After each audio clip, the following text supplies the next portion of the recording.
Really quick piece of advice for you as you're planning your trip to Walt Disney World. Your phone is really important.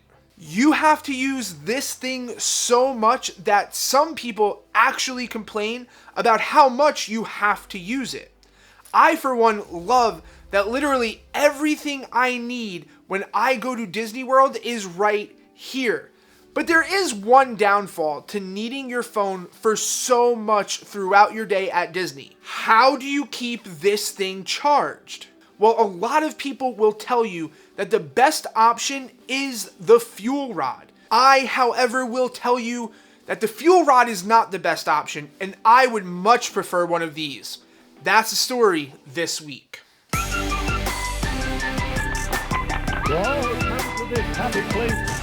Welcome. Welcome back to the Bear's Den. Okay, FuelRod versus literally any other Anker portable charger. Let's go ahead and give the FuelRod some of the props that it's due and talk about why this might be the better option. Luckily, there's only one, which will keep this part short. The best thing about the FuelRod is the ability to purchase a 2-pack for $34.99 on Amazon, bring them to Disney World with you, and then when the FuelRod runs out of charge during the day, you can literally take it to one of the FuelRod stations, drop it in, and get a fully charged one for free. Unfortunately, the peace of mind that you get from this one aspect is just not enough to overcome everything else bad about the FuelRod and so good about the Anker portable chargers for me. Now, when you're talking about portable chargers for your phone, you need to consider charging capacity or milliamp hours. So the bigger the milliamp hours, the more times you can charge your phone with one portable charger. Now, on average, to get a single charge of your smartphone from a portable charger, you need 5,000 milliamp hours. The FuelRod has just above half of that at 2,600 milliamp hours, which means that to get back to 100%, you would need to start charging your phone when it hits 50% of its battery. If your battery is at 5% or lower, you'll only be able to get it back up to about a 50% charge. Compare this to the Anker 313 power bank that has a capacity of 10,000 milliamp hours, which means that you can get a charge from 0 to 100% 1.5 to 2 times for your phone, or close to one full charge for 2 separate devices. That's double the charge for a much cheaper price. Which brings me to my next reason I choose Anker over FuelRod: pricing. But we have to think not just about the physical product you get for the price, but the value you get from that product. Currently, you can buy a FuelRod in Walt Disney World for $30 for one single FuelRod. You can also find FuelRods in a pack of 2 for $34-ish on Amazon. But let's think back to the capacity and say that we did get the 2-pack from Amazon.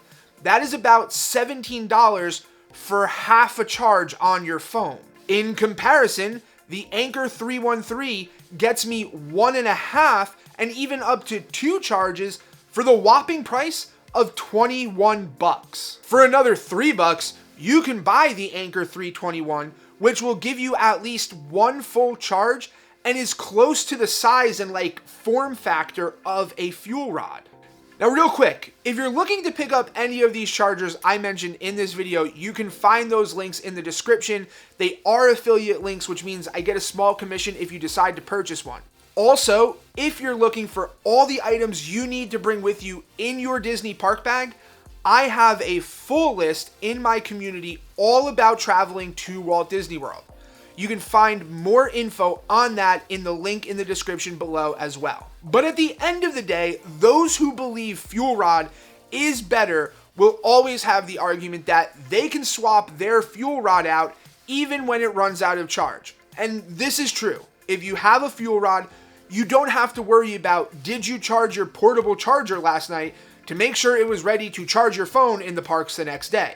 But there is one point that I think beats this argument like every single time. With an Anker portable charger, I have to remember to plug in that charger at night when I'm going to bed and doing nothing else. With a FuelRod, you have to run to a swap station when the FuelRod runs out. Even if you're only wasting 5 to 10 minutes doing this, that is still 5 to 10 minutes that you have lost at Disney World. That 5 to 10 minutes here or there that you take to go swap out your FuelRod is going to add up over the course of your trip. This seems to me like the convenience of having a charger that has enough capacity to last all day beats the convenience of wasting time having to swap out a charger that can't. Speaking of wasting time in the parks, if you want to know the 9 things that I suggest for your Disney World park bag that will help to keep you moving and save time while at Walt Disney World,